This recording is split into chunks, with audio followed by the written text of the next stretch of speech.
Bien, gloire à Dieu. Que Dieu soit béni. J'ai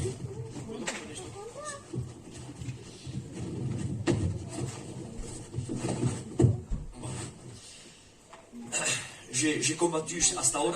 J'avais un mot de tête très comme une migraine. Et bon, apparemment ça s'est atténué et ça va mieux. Que Dieu soit béni. Voilà, gloire au Seigneur. Merci aux frères de me laisser la place ce soir pour apporter, je crois de tout mon cœur, un mot de Dieu. Je ne vais pas jouer au prophète, amen, mais nous avons la Bible entre nos mains.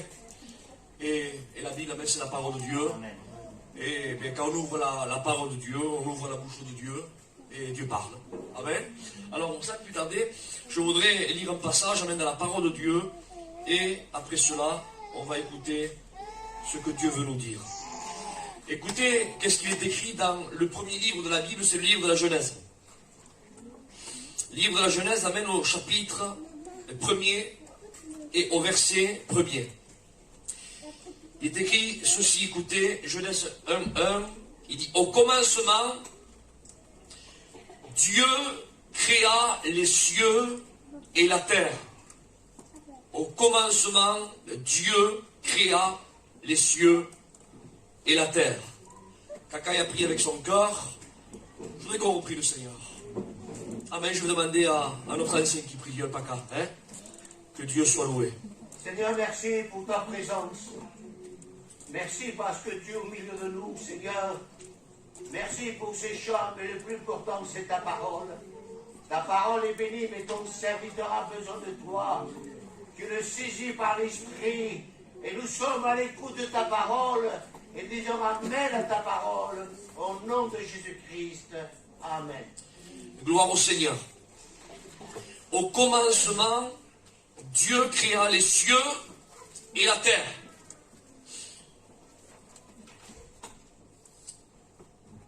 Si vous êtes d'accord avec moi, vous dites Amen. Amen. Sinon, non, écoutez. Qui c'est qui croit que Dieu est parfait? Amen. Non? Il y en a qu'on dirait qu'ils ne sont pas convaincus. Amen. Qui croit, qui a cette conviction, que ce ne soit pas que des mots, que Dieu est parfait? Amen. Alléluia. Eh bien, laissez-moi vous dire quelque chose. J'ai commencé à lire ce passage-là. Au commencement, Dieu créa les cieux et la terre. Et je dis, amen, que Dieu est parfait pour vous dire, amen, que sa création est parfaite. Parce que le parfait crée le parfait. Est-ce que vous comprenez ce que je veux dire?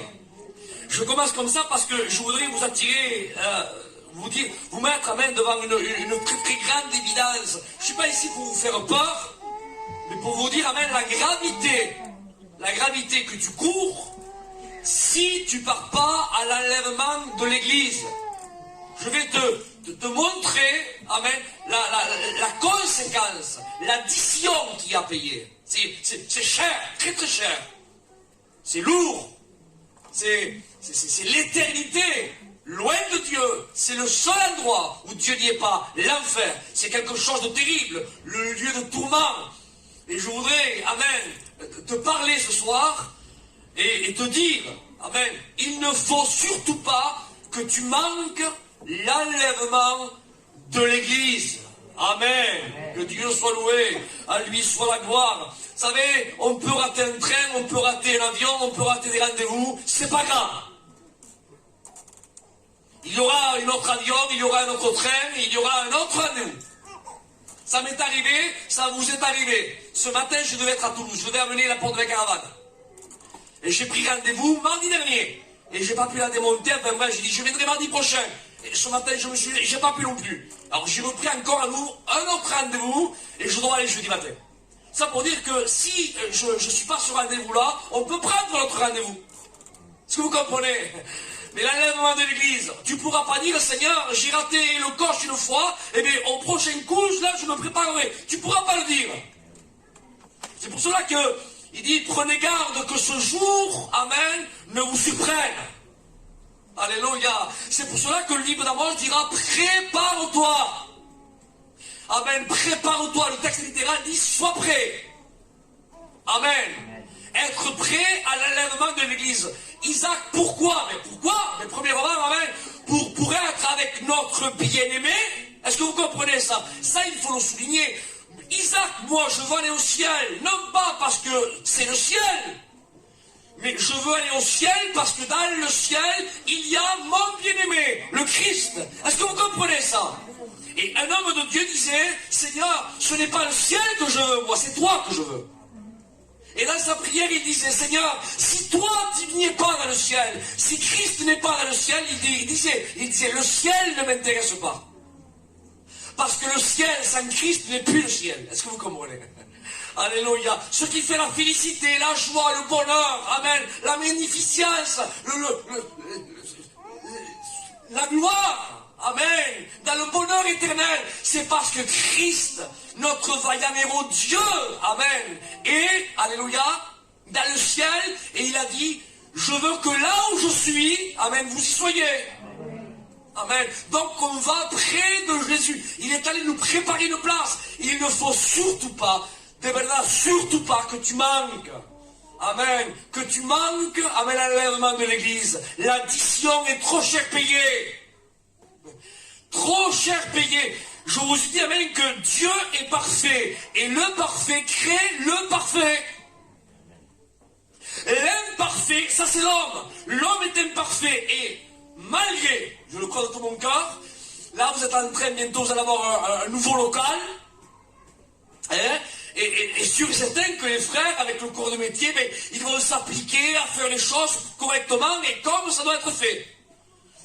Mais que vous vouliez pas, si on le regarde, si on l'exclut après, quand tout sera terminé, hein, les peintures, qui aura tout, et bien on regardera. Eh bien, sûr et certain, ça c'est moi qui le dis, hein, c'est sûr et certain, eh bien, qu'il y aura peut-être un défaut de 2 ou 3.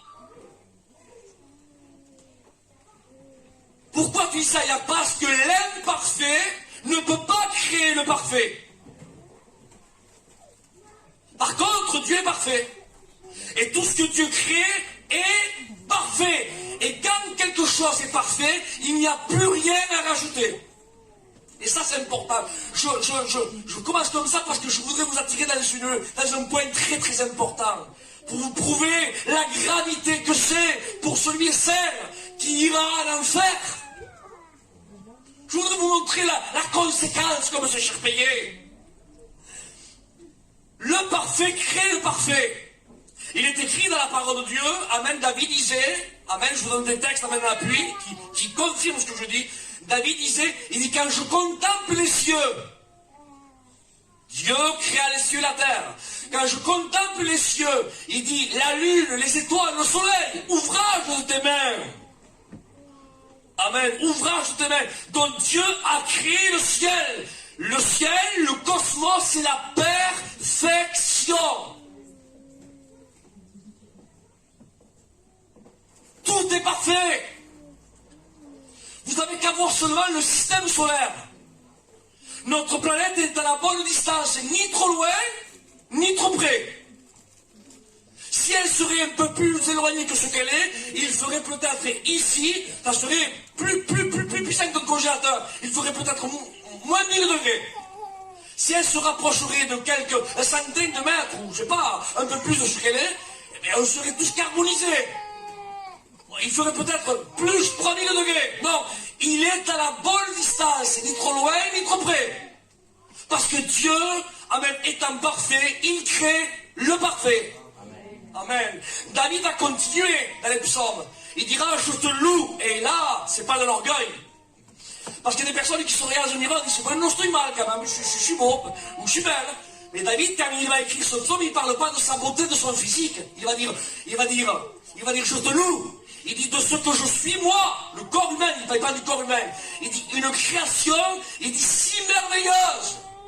Tes œuvres sont admirables. Il dit mon âme le reconnaît bien. C'est-à-dire que David, amen, en contemplant son corps, il contemplait, amen, la perfection de son Créateur. C'est-à-dire, amen, regardez, il contemplait ses cieux, tantôt il regarde là, amen, et tantôt il regarde là-bas, et il n'y a pas besoin de zoomer, il n'y a pas de bouton. Est-ce que vous comprenez ça? Quand vous regardez, les ongles qui poussent, les cheveux, on mange le goût, l'OI qui est là, l'équilibre que nous avons. On n'est pas attaché à un style, on n'a pas un panneau solaire dans le dos, on n'a pas des batteries dans nos poches. Seigneur, c'est toute une usine formidable que le corps humain. D'ailleurs, les hommes disent que l'usine la plus parfaite, c'est le corps humain. C'est quelque chose d'exceptionnel. Pour prouver la création qui est parfaite de Dieu. Le cerveau humain, c'est comme une centrale qui surchauffe. Et quand elle surchauffe, comme les voitures, quand les voitures surchauffent, qu'est-ce qui se passe? Il y a le ventilateur qui se met là pour refroidir le moteur. Et bien le cerveau, il passe à une vitesse tellement rapide, écoutez, que le cerveau surchauffe. Et normalement, quand ça surchauffe, ça devrait éclater. Mais comme Dieu est parfait, et le parfait crée le parfait, donc alors qu'est-ce qu'il a fait? Ah mais il a mis du sang à nous, à l'intérieur du sang, qui a tout plein de bénéfices pour la vitalité du corps, mais aussi ce qui se passe, c'est que le sang met 1 minute de la tête aux pieds. Et dès que le sang va aux pieds, amen, et quand le cerveau va pour exploser tellement qu'il surchauffe, le sang remonte. À la tête, il refroidit, amen, le cerveau et il repart dans le corps. Et le cerveau va surchauffer. Et avant d'éclater tellement qu'il va surchauffer, le sang repasse à nouveau et hop, il le refroidit. Et comme cela pendant 2 ans, 3 ans, 5 ans, et bien aujourd'hui j'ai 42 ans, et bien ça fait 42 ans, amen, que le sang maintient, amen, mon cerveau dans une certaine catégorie de 37 degrés pour pas qu'il explose. Je dis ça, Isaac, je dis ça pourquoi? Je dis ça pour vous dire, amen, que Dieu, amen, est parfait, et le parfait crée le parfait. Écoutez ce que je vous dis. Je ne suis pas ici pour, voilà, vous en mettre plein les yeux, plein le cerveau. Je suis ici même parce que mon but ce soir, c'est de vous attirer dans un point essentiel. Alors, je commence comme ça pour vous y amener. Alors, vous allez comprendre. Qui a créé le ciel? Dieu. Amen. Qui a créé la terre? Dieu. La terre, vous la voyez comme ça, un petit peu défraîchie. Vous la voyez par rapport aussi, parce qu'il y a des ronces, des épines. Mais ça, c'est par rapport à la malédiction que Dieu a jetée sur la terre par rapport à la désobéissance d'Adam. Mais sinon, la terre est parfaite. Vous semez une graine, il pleut un petit peu, il sort là une fleur, il sort là un légume, il sort un arbre. L'arbre, à l'intérieur, il y a une sève dans sa saison. Et le fruit sort. C'est formidable. C'est la perfection. Donc, la terre, le parfait l'a créé, donc elle est parfaite. Le corps humain a été créé par Dieu, donc le corps humain est parfait. Est-ce que vous comprenez? Et je vous parle maintenant du ciel.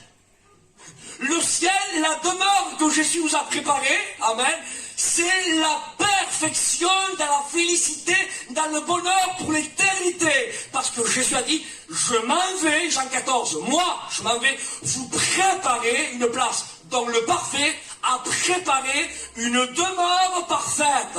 Pour toi, amen, pour moi, et peut-être pour toi, si tu acceptes le Seigneur ce soir. Amen. Alléluia, amen. Et quand quelque chose est parfait, il n'y a plus rien à rajouter. Est-ce que mes irmãos vous entendez? Écoutez ce que je vous dis. Quand il y a un compte en banque, qu'il y a un certain niveau à mettre à l'intérieur, certaines sommes, tant que vous n'avez pas rempli cette somme-là, mais on peut mettre. Mais quand il est rempli, ben on ne peut plus mettre. C'est rempli. Quand vous prenez un verre d'eau ou la bouteille d'eau, vous la remplissez là, eh bien, il n'y a plus rien à rajouter, c'est rempli. Eh bien, le parfait a créé le parfait dans le bonheur pour l'éternité, pour tous ceux qui vivent un réel évangile de Dieu. Et dans ce bonheur-là, Isaac, il est comment ce bonheur? Il y aura un bonheur supérieur? Non, parce que c'est un bonheur qui a été créé par le parfait et il n'y aura rien à rajouter de mieux. Alléluia. Gloire au Seigneur. Il n'y aura, écoutez, il n'y aura aucune saturation. Vous comprenez ce mot français? Quelqu'un qui est saturé. Saturé, c'est quand, par exemple, vous prenez par exemple le nouveau fin 2022. Alors on est là, on est joyeux, alors on est content, et vous prenez la caravane, vous prenez 15 jours, 1 mois, 2 mois, 3 mois, 4 mois, 5 mois, et cet enthousiasme que vous avez, là, eh bien, ça commence à diminuer. Si c'était à 100, ça descend à 80. Et après 70, et après, au bout de l'an, eh bien, après, vous ne faites plus attention, hein. Est-ce que vous comprenez? Et pour rebooster un petit peu cette animation de joie, et bien vous vous dites à votre mari, ça serait bien si je pourrais prendre maintenant le 2024. Et ça remonte une autre fois. Tout ça pour dire que le bonheur ici-bas, à un certain moment, il n'est pas parfait. Parce que il se sature. Mais dans le ciel, on ne sera pas saturé du bonheur et de la félicité et de la joie. Pourquoi Isaac? Parce qu'elle est parfaite. Ça veut dire même qu'il n'y aura pas dans le ciel, ce ne sera pas comme un moment monotone. En disant on se lève comme font les Parisiens, quand ils disent cette célèbre formule-là, quand ils disent métro, boulot, dodo, mardi, métro, boulot, dodo, et jeudi, métro, c'est une vie routinale. Et bien dans le ciel, ça ne sera pas un bonheur monotone. Ben, le principal. On est là en train d'adorer Dieu, on est là, voilà, c'est une vie monotone, le ciel, on est bien, on ne souffre pas, mais voilà, mais c'est pas comme ça. Parce que je vous dis que c'est la perfection, on ne sera pas saturé. Alléluia, ça sera une joie parfaite, un bonheur parfait, une félicité parfaite, on n'arrivera pas à être saturé. Ça sera la félicité, amen, dans la perfection, amen. Et tu dis ça pourquoi Isaac? Ah, j'y viens tout de suite maintenant. J'ai commencé comme ça pour vous y amener. Alors, reprenons. Qui a créé le ciel? Dieu. Qui a créé la terre? Dieu. Qui a créé l'océan? Dieu. Qui a créé le corps humain? Dieu. Qui a préparé une place dans le ciel? Dieu. Et je vous pose une question maintenant. Répondez bien, hein. Qui a créé l'enfer? Alors je bois et je vous laisse un temps de réflexion.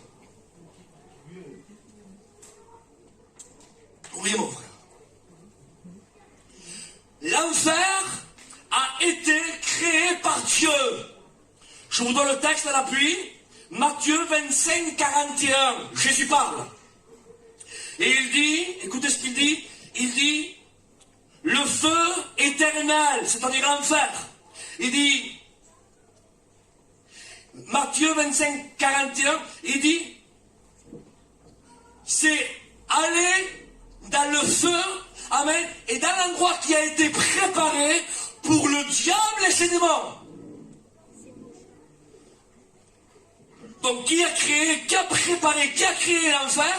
Le feu de la chienne, qui l'a fait? Un homme? Non. Un démon? Non. Le frère a bien répondu. C'est Jésus qui parle, il dit, qui a été préparé. Qui a préparé? Dieu. C'est pour ça que je vous dis, il faut échapper à l'enfer. Il ne faut pas rater le coche, il faut partir dans l'enlèvement de l'église. Pourquoi Isaac? Parce que, écoutez, l'enfer, c'est la perfection dans la souffrance. Esto es para temblar lo que digo aquí, ¿eh? De verdad, ¿eh? C'est pour trembler de la chaise, hein? L'enfer n'a rien à voir quand la Gestapo venait ou quand l'armée d'Hitler venait et qui nous prenait. Allez, on va les mettre là-bas dans les camps de concentration. Non, ça n'a rien à voir. Hein. Hitler est un enfant de cœur à côté. Et les bourreaux du Moyen-Âge, qui les écartelaient là, et qui faisaient qu'on les mettait dans l'huile bouillante, à côté de ce que Dieu, le parfait, a préparé dans la perfection de la souffrance, tous ces bourreaux-là, ce sont des enfants de cœur. Ça n'a rien à voir. Pourquoi ça? Parce que quand le parfait se met à créer le parfait dans le bonheur, c'est la perfection dans le bonheur. Mais quand le parfait se met à créer, amen, le malheur, le désarroi, la souffrance, le désarroi, ce lieu-là, se convertit dans l'endroit, dans la perfection de la douleur, la souffrance, en tout et pour tout. La perfection, il n'y a pas au-dessus. Il n'y a pas au-dessus. Ça veut dire que, vous savez, quand on nous annonce une maladie, perdoname de tocar ce thème, on a été plus ou moins sûreté, chaque famille qui sont ici par cette maladie-là. Et si un jour ça viendrait à moi frapper à ma porte, que Dieu m'en garde, et à vous aussi, On a vu déjà une autre. La souffrance par laquelle ils ont passé. Non, alors on se fait un cinéma. Aïe, je vais passer comme ça, je vais passer comme ça. Mais je passe avec un petit peu là de morphine. Voilà, je serai dans les vapes là-bas, mais la douleur sera atténuée. C'est vrai que. Et après, petit à petit, je m'éteindrai. On a une image comme ceux qui sont en prison. Loin d'une souffrance, loin de ma famille, loin de ceci, loin de cela, entre quatre murs, donc je me crée une autre famille à l'intérieur, mais en réalité, quand ils dorment, et que dans leur esprit, ils véhiculent quand ils étaient enfants, ou quand ils étaient adolescents, ou quand ils pensent aux siens qui sont dehors, même qui sont, voilà, qui souffrent pas comme au temps d'Hitler en prison, mais il y a une souffrance morale. Et on se dit, on autorise notre concept en disant, bon, non, eh bien, on va faire comme ça, mais bon, que, voilà, il faut y faire face. Hein. Mais, quand vous calculez et que vous dites, c'est quoi le degré de souffrance de l'enfer si je manque le corps? Qu'est-ce? Eh bien, je te le promets devant Dieu, que si on t'annonce une maladie, tu as une image. Tu as comme un protocole, tu as là comme une lettre là qui défile devant toi, là comme un prompteur, et tu dis, ah, ça passait comme ça, et enfin, et bien ça sera comme ça, et je suis en prison, mais ça sera comme ça. Tu as comme une notion, mais si tu vas à l'enfer, je te le promets devant Dieu, tu n'as pas de notion. Tu sais quoi l'enfer? C'est le feu là que tu te brûles, et après c'est fini. Je vous dis, c'est la perfection dans la souffrance. La perfection. Les prisons, ce sont, écoutez, des chambres d'hôtel à côté. Et pas n'importe quel hôtel, l'hôtel Mercure. Ça n'a rien à voir. Les maladies, à côté de l'enfer, ça n'a rien à voir. Rien à voir. Mais rien à voir. Je comprends maintenant pourquoi les démons ont dit dans Luc chapitre 8 verset 31, écoutez, rappelez-vous, c'est une légion, hein. Vous savez, il y en a que quand ils sont tout seuls, il faut les caïds. Quand ils sont plusieurs, plutôt il faut les caïds, mais quand ils sont tout seuls, ils tremblent. Et là, les démons, ils n'étaient pas tout seuls. Ils étaient un groupe de 6000 démons.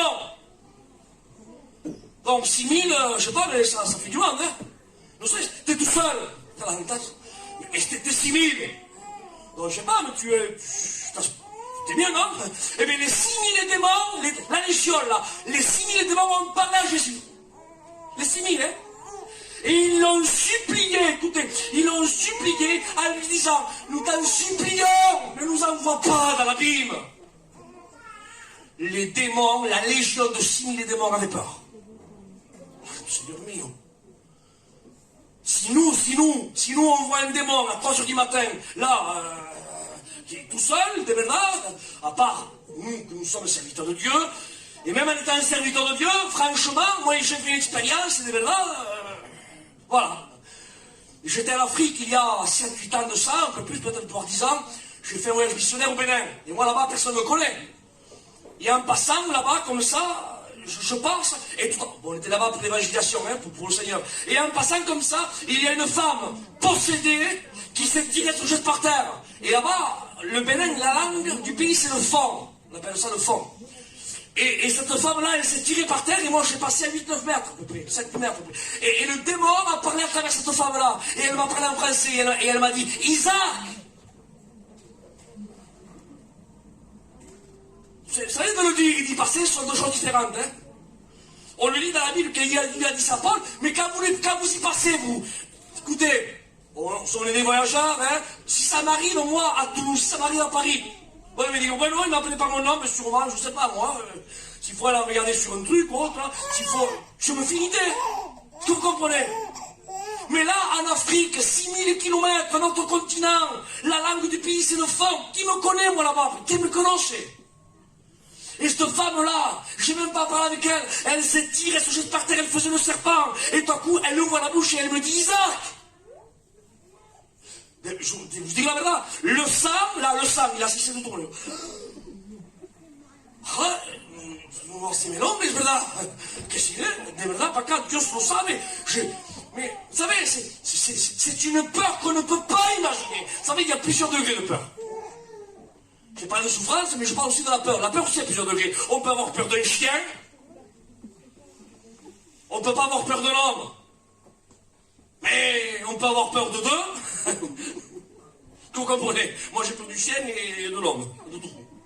Mais c'est pour dire, il y a plusieurs deux. On peut avoir peur de quelqu'un qui a un revolver. On peut avoir peur de quelqu'un qui est détraqué. On a peur. Il y a plusieurs niveaux de peur. Et on gère quand ça arrive. Mais j'ai expérimenté, moi, la peur, cette peur ténébreuse. À l'époque, j'étais jeune, je le suis toujours, mais j'étais encore plus jeune. Et quand cette femme, le diable a parlé par sa bouche, qui m'a dit, Isaac, vous le dites, Dieu, je le savais, j'ai été saisi, j'ai senti une oppression, une peur que je ne peux pas imaginer. Ça n'a rien à voir avec la peur d'un homme, avec la peur de quelqu'un qui vous prête avec un revolver, ça n'a rien à voir avec la peur qu'un chien épipile vous dévorer, ça n'a rien à voir. C'est une peur qui est inexplicable, on ne peut pas l'expliquer. J'étais saisi, j'étais plus maître de ma personne.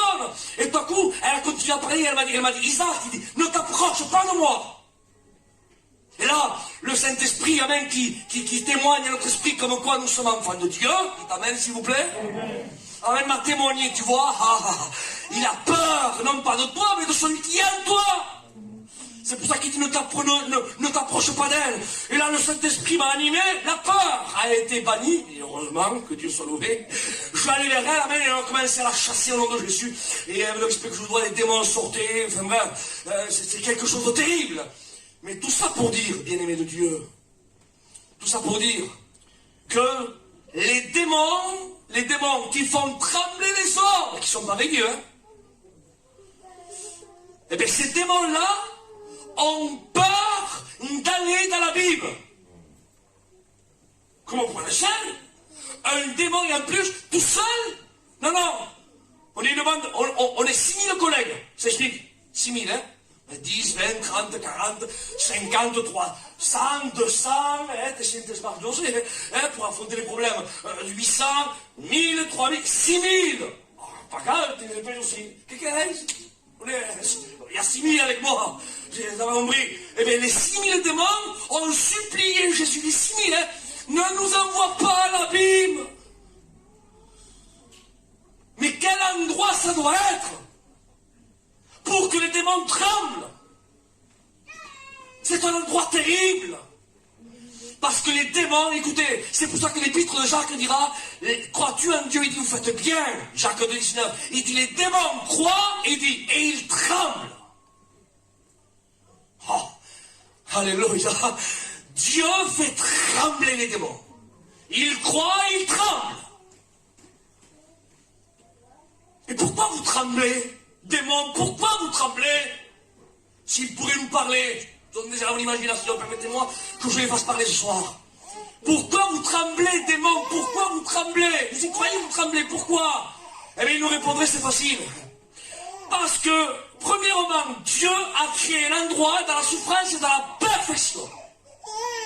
Et nous, on sait que tout ce que lui crée, c'est la parfaite. On était dans le ciel avant d'être démons. Et on savait comment c'était le ciel. Il n'y avait rien à rajouter, c'était la perfection. Et lui, il a préparé l'endroit pour nous, pour qu'on souffre la damnation pour l'éternité. C'est pour cela qu'on a peur, parce qu'on sait que tout ce que lui, il le fait bien et dans la perfection. Ah, d'accord. Et pourquoi vous tremblez, démons? Deuxième point. Pourquoi on tremble? Et il nous répondrait, parce que nous, on sait, amen, que celui, amen, qui a créé le feu éternel de la chienne, merci, le feu éternel de la chienne, on sait qu'il ne ment pas, et tout ce qu'il dit, il le fait. C'est ce que je suis en train de vous dire ce soir. Il y a des personnes, pardonnez, mais des personnes qui ne mentent pas. Tous. Pardon pour ce mot, je vous prie de m'excuser. Mais il y a des personnes qui se repentent.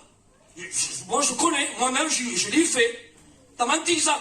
Non, il y en a qui non. Mais je voulais te le donner, mais reprends-toi, je préfère le garder, j'ai réfléchi. Pero después lo que miento. Vous comprenez? J'ai pas menti, je me suis repenti, j'ai réfléchi. Non, on verra plus tard. Ah, d'accord. Mais la Bible dit que Dieu n'est pas un homme, il ne ment pas, et il n'est pas le fils d'un homme, il ne se repent pas. Il le dit, il le fait.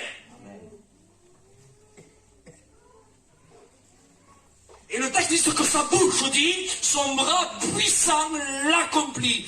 Dieu n'est pas, vous savez, un postichard qu'on trouve dans les places publiques et qui débite des mots, qui est un moulin à parole et qui gaspille de la salive énormément. Non, quand Dieu parle, lui, il parle. Et la chose se fait. Il parle pas pour dire.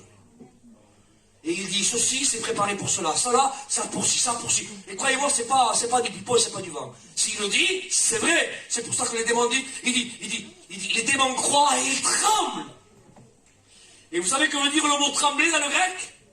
Vous savez, nous on dit on tremble, mais vous savez qu'est-ce que c'est, hein? On tremble, on a froid, on tremble. Okay. Mais dans le grec, le mot trembler, écoutez, c'est le mot hérisser. Tu sais, quand les poils des bras s'hérissent, qu'est-ce que c'est? Il dit, les démons croient et ils s'hérissent. Le texte veut dire aussi, écoutez, le texte trembler veut dire aussi frissonner. Ah, que bien de l'espoir, le Seigneur. Les démons frissonnent. Ils s'hérissent. Et le contexte dit, encore plus, le mot tremble veut dire aussi dans le grec, être horrifié. Horrifié. Les démons croient et ils s'hérissent. Les démons croient, ils frissonnent. Les démons croient et ils sont horrifiés. Et dans l'hébreu, le mot tremble veut dire être dans l'épouvante. Les démons s'hérissent parce qu'ils croient en Dieu, ils savent que Dieu ne ment pas. Ils frissonnent, ils sont horrifiés et ils sont dans l'épouvante. Ils supplièrent, ne nous envoie pas. Pour le faire, ne nous envoie pas. Ne nous envoie pas. Mais pourquoi? Parce que c'est un endroit qui a été créé dans la perfection de la souffrance. C'est pour cela que je t'exhorte ce soir. Je t'exhorte au nom de Jésus, échappe. Oye, por tu vida, escapa, échappe à cet endroit terrible. Échappe. Je vous le promets, je ne suis pas ici pour nous un couteau dans la plaie, mais nos anciens à nous, quand ils étaient dans le camp de la mort, à Auschwitz ou à Dachau, ou qui étaient là dans le camp de termination, je vous promets que pour échapper à cet endroit terrible là, ils auraient fait n'importe quoi. Et ils ne pouvaient pas. Mais moi je vous dis que Dachau, Auschwitz, tous ces fours crématoires là, tous ces chambres gazées, je vous dis qu'à côté de l'enfer, c'est rien, moins une pénangine. Et toi tu peux échapper et tu ne veux pas échapper. Pour une des escapades, et tu peux pas, et tu veux pas. Oui, mais je peux pas, Isaac, je peux pas, on verra plus tard. Et pourquoi? Mais j'ai un concept de cigarette, non puedo, excusez-moi pour ce qui portugais, j'ai mon petit verre de whisky, enfin mon petit verre, pas un verre, parce que, à l'esprit que je donne aux anciens et ceux qui sont en deuil, un verre, moi aussi, je me le bois. Il est pas mal qu'on a joué. Hein, un chivas ou quelque chose de lait, c'est bon. Mais quand je parle de boire, vous comprenez, je parle de boire, moi, pas d'un verre.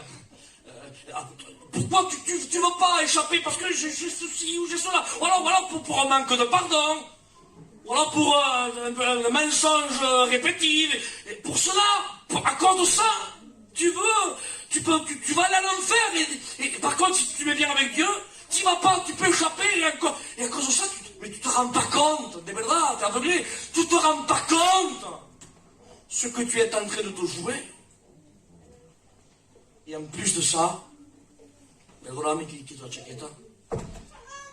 en plus de ça, hein, je vais toucher un mot, non sais si puedo, non, mais c'est un mot biblique, ce mot que je vais vous sortir là, les mots que je vous dis, moi je fais pas ça, je les sors pas de la porte, hein.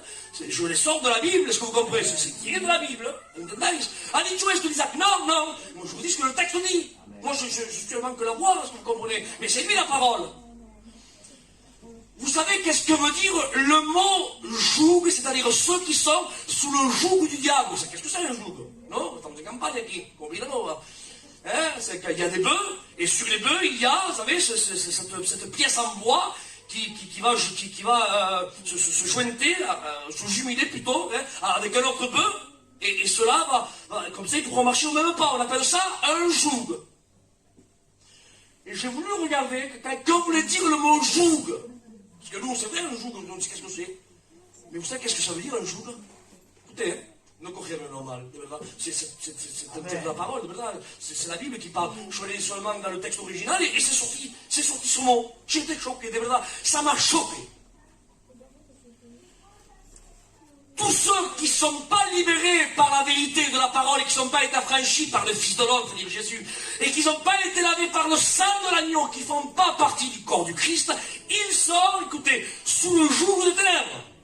Enfin, c'est comme ça, il y a deux chemins, il n'y en a pas trois. Hein.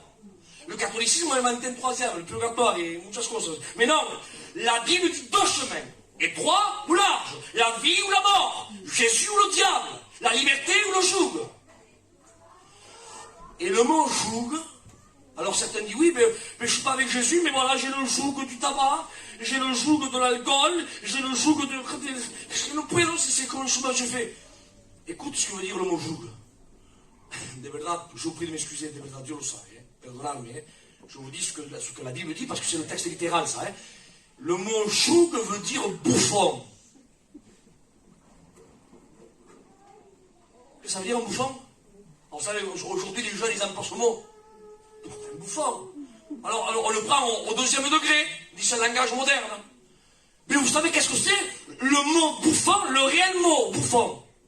Pour cela, il faut remonter au Moyen-Âge. Au Moyen-Âge, il y avait le roi qui était là dans son palais. C'est ça, un bouffon, hein? C'est vraiment ça. Il est son palais. Et quand le roi était triste, donc il avait son bouffon. Il dit, je suis triste, je suis mal, je suis de mauvaise humeur. Appelez mon bouffon. Et le bouffon venait là. Le bouffon, le roi t'appelle, il est triste. Allez, va le divertir, fais-le rire. Et le bouffon venait, il se mettait en face du roi, et il gesticulait, assis à bromas, il faisait ci, et tout ça pour, voilà. Et le roi de l'époque, il était là sur son trône, il le regardait, et il se prenait à rire, il distrayait, il faisait rire le roi. C'était le bouffon du roi. Eh bien, laissez-moi vous dire que tous ceux qui n'appartiennent pas à Jésus, ils sont sous le joug du diable. Ce sont, écoutez, c'est le texte grec, ce sont des bouffons du diable. Ça veut dire que le diable, là, est sur son trône. Allez, distinguez, faites-moi rire, là, allez. Ils sont où mes bouffons? Allez, viens, et le diable, là, faites-moi, divertissez-moi. C'est ce que veut dire le texte. Imaginez. Moi, calculez, moi, le bouffon du diable, moi, je vais faire rire le diable, je vais distrayer le diable, je vais mettre de bonne humeur le diable, moi. Et en plus de ça, cerise sur le gâteau, non seulement je suis son bouffon, mais en plus, il me prend et il m'amène où? Dans les dépressions, dans la misère, dans les catastrophes. Et en plus de ça, il m'amène à l'enfer, loin de Dieu, loin des miens qui sont sauvés, pour 3 ans, non, pour l'éternité. Dans l'endroit qui est la perfection de la souffrance. C'est pour ça que je comprends maintenant pourquoi l'apôtre Paul, il suppliait l'apôtre Paul. Hein. Il n'était pas là pour mettre en plein la tête. Hein. Et Paul dit aux Corinthiens, il dit, je vous en supplie. Imaginez Paul, si on l'écouterait prêcher là. C'est ce qu'il disait aux Corinthiens. Il dit, je vous en supplie. Mais bien dit c'est Paul, mais après l'hébreu, vas-y, va profond. Non, il était là en face, les Corinthiens, il dit, je vous en supplie. Mais tu nous en supplies de quoi? Il dit, soyez réconciliés avec Dieu. Réconciliez-vous, pour favor, réconciliez-vous, n'allez pas dans le feu éternel de la chair, non, réconciliez-vous, au nom de Jésus, échappons à cet endroit qui est terrible, le feu de la chienne. Écoutez, le texte dit, c'est quoi les souffrances de l'enfer? Alors, j'en ai trouvé 3, il y en a peut-être plus. C'est quoi? Hormis qu'on est loin de Dieu. Hormis qu'on est loin des nôtres, parce qu'il y aura les nôtres il y en aura qui seront sauvés. On aura la séparation pour l'éternité des nôtres, loin de Dieu pour l'éternité, et en plus, c'est quoi la souffrance? 3 degrés de souffrance. 1. Souffrance visuelle. Vous savez qu'il y a des personnes qui se disent, j'aurais préféré être aveugle de voir ce que j'ai vu. Il y a des personnes qui disent, j'aurais préféré, pardon de l'expression, qu'on me mette une gifle de voir ce que j'ai vu. Imaginez, je dis ça comme ça, hein. Imaginez que vous voyez, vous, votre gendre, qui se met là sur votre vie, et à coups de barre de fer, et à coups de... Ça vous marque, est-ce que vous comprenez? Maintenant, vous ne le voyez pas, vous souffrez, mais il y a le choix, la souffrance visuelle. Ou alors, d'assister et de voir avec vos propres yeux un fils qui se fait écraser. Les bichons, les bichons. Ça vous reste gravé là, c'est une souffrance visuelle. Et bien l'enfer, c'est une souffrance visuelle. Tu verras dans quel endroit tu es. Deuxième souffrance. Souffrance corporelle. C'est quand tu souffres, quand tu pinces. On te pique là avec un couteau, tu reçois une épine, un coup de pierre, un coup de bâton, t'as vu? Tu te tords le pied, t'as mal. C'est la souffrance corporelle. C'est là, amen, le feu de la chair. Souffrance corporelle. Souffrance visuelle, de voir l'endroit dans lequel tu es. Souffrance corporelle. L'homme riche a dit, Père Abraham, envoie Lazare qui trempe le bout de son doigt dans l'eau et qui vienne me rafraîchir le bout de la langue. Car dans l'endroit dans lequel je suis, je souffre cruellement, dit la Bible. 3, et c'est lequel la souffrance? La troisième, la première, visuelle, deuxième, corporelle, et la troisième, souffrance morale. Souffrance morale. Écoutez, moi j'ai mon père qui est atteint d'un Alzheimer, lo digo porque somos todos unos, si vous le savez. Ouais, priez, pareil. Je sais que vous le faites, continuons. La souffrance de ces personnes, vous savez qu'est-ce que c'est? C'est quand ils ont sa tête. Quand ils n'ont pas leur tête. Et ils ne se voient pas comment ils sont. Vous comprenez? Mais quand ils ont leur tête, ils se voient comment ils sont, et ils voient que leur corps ne peut plus faire ce qu'autrefois ils faisaient. C'est une souffrance morale. C'est vrai que certaines personnes disent, mais vous inquiétez pas, monsieur, il ne souffre pas. Certains qui sont plus atteints peut-être, ils disent, non, il ne souffre pas parce qu'il ne se rend pas compte. Donc, il ne souffre pas. Mais l'enfer, la Bible dit, écoutez, c'est là où le ver ne meurt pas. Et vous savez quel est ce ver-là? Donc moi, je l'interprète à ma façon. Hein. Je n'avais pas de doctrine, je l'interprète à ma façon. C'est quoi ce ver, Isaac? Eh bien, ce ver, c'est normalement, quand on rentre dans une décomposition, le ver sort, il mange ce qu'il a mangé, quand il n'a plus rien à manger, mais il meurt. Et elle lui dit que l'enfer, là, cet endroit, c'est là où le ver ne meurt pas. Il ne meurt pas. Non. Il y a toujours quelque chose, il ressort, il y a toujours quelque chose. Et j'ai comparé ce ver, moi, c'est quoi? À la conscience. C'est là où la conscience ne meurt pas. La conscience, non seulement, tu auras la souffrance visuelle, la souffrance corporelle, mais tu auras aussi la souffrance morale. Et cette conscience, c'est là où le ver ne meurt pas, c'est là où la conscience ne meurt pas. Écoutez, et tous les jours, la conscience, elle te rappellera cette réunion-là ce soir. Elle te le rappellera. La conscience sera là, et elle te rappellera, elle te fera comme des flashs dans ton esprit. Rappelle-toi où tu étais à Castel, qui était là, 10h moins 10, et comment j'ai le prédicateur prêchait, Isaac. Rappelle-toi, et le jour avant, il n'y avait pas qu'un, le jour avant, il y avait quelqu'un qui te prêchait, il venait chez toi, il t'exhortait à faire la paix avec Dieu. Rappelle-toi, c'était si facile d'être sauvé, il fallait lever ta main, c'était Dieu te repentir. Tu n'as pas voulu à cause de ton petit péché mignon, à cause de ton petit tabac, à cause de ton alcool, à cause de ton manque de pardon, à cause de ta haine, à cause de ton mensonge, à cause de cela, regarde à laquelle tu es, et tu auras comme des flashs, et tu voudras faire taire cette voix, des pégalas. Oh, il parle, je ne peux voir ça, je peux voir ça, arrête. Et la conscience sera là, elle ne meurt pas, c'est là où le ver ne meurt pas, la conscience elle ne meurt pas, elle te le rappellera, et tu souffriras, Seigneur. Pourquoi ne tu la passes? Pourquoi? Et tu te rappelleras quand tu mangeais là avec tes enfants et que tu voyais tes enfants grandir là, que tu les prenais dans tes bras et que tu leur faisais faire ses premiers pas et quand tu assistais à leur mariage et que tu as pris tes petits enfants et là tu te verras dans quel endroit dans lequel tu es. Mon fils n'est pas là, mon petit-fils n'est pas là, mon épouse n'est pas là, mon père n'est pas là, les miens ne sont pas là, je suis tout seul. Et tu auras tes flashs que la conscience te rappellera. Rappelle-toi ton petit-fils, rappelle-toi ton fils. Tu ne voudrais pas le prendre dans tes bras qui rappelle-toi. Ah, Seigneur. Seigneur. D'accord, quand on fait des appels, nous, serviteurs de Dieu, qui veut être sauvé? Appelez le téléphone, à l'instant, au téléphone. Et les serviteurs, por favor, acceptez le Seigneur, échappez à tout ça, Christ revient, échappez, les démons vont pleurer, échappez, c'est la perfection de la souffrance. Et qu'est-ce qu'on fait demain? On va se faire là-bas en travail. Le serviteur, por favor, repentez-vous. Pero, Seigneur mío, il n'y aurait même pas besoin de faire l'appel. Il n'y aurait même pas besoin de supplier. Après un message que vous écoutez, comme les frères vous prêchent, il faudrait que de vous-même, vous veniez ici en rampant à genoux, diciendo, por favor, orar por mí.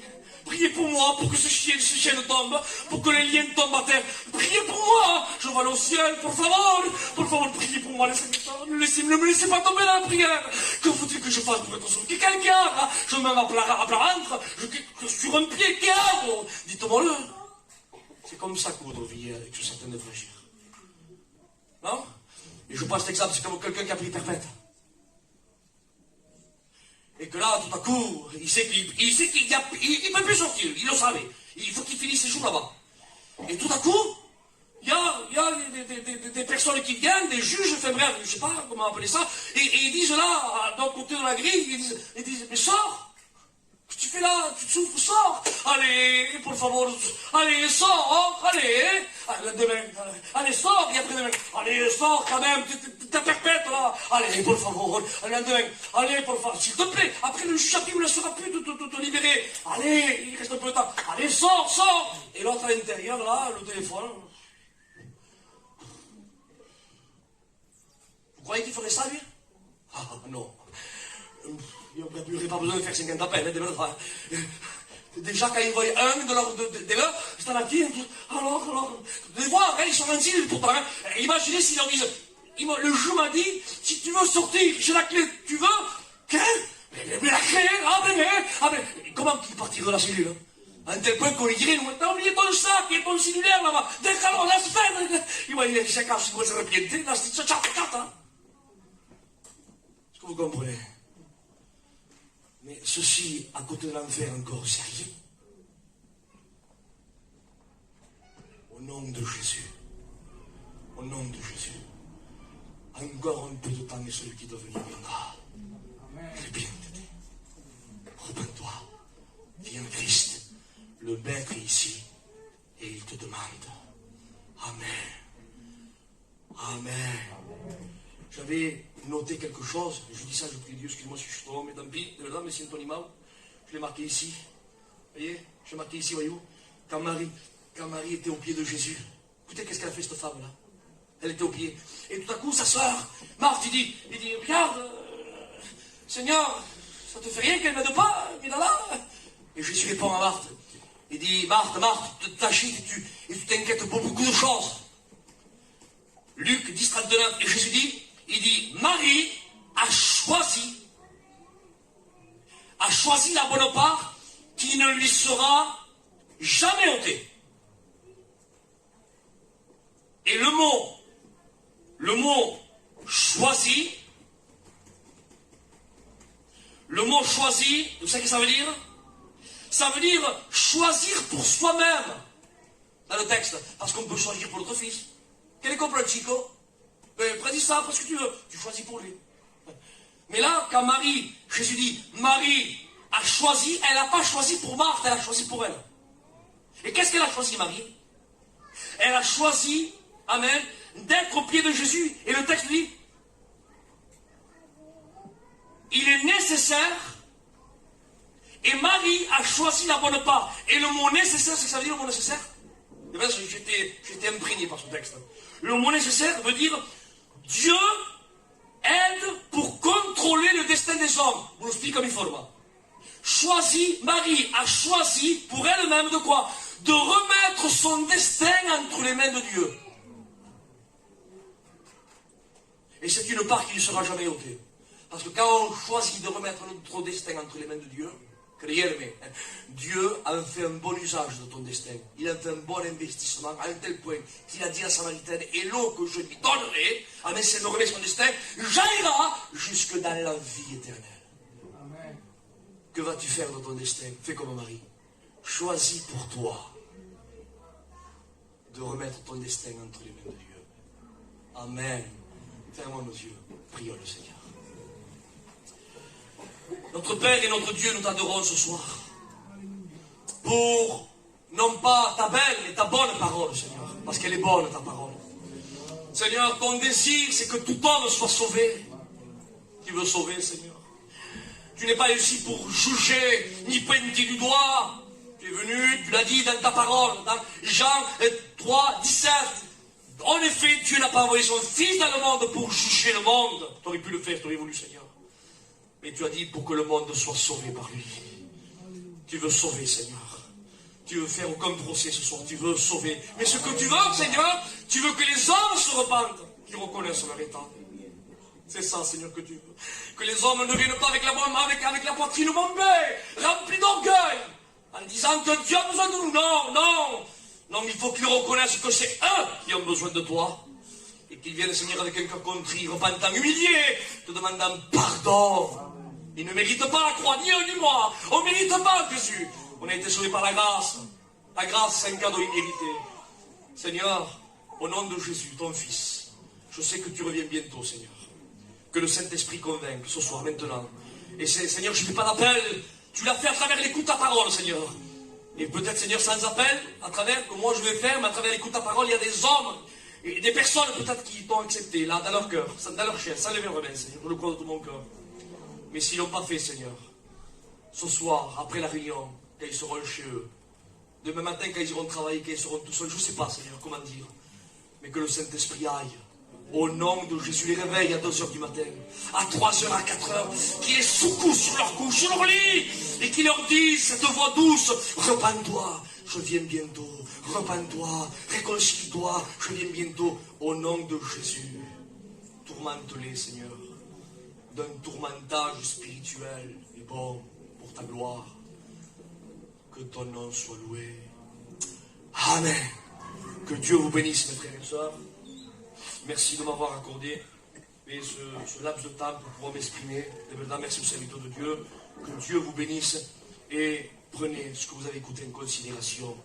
Vous savez, on parle beaucoup des combien pèse la terre, combien elle tourne, de qu'est-ce que la composition de ceci, de cela. C'est bien.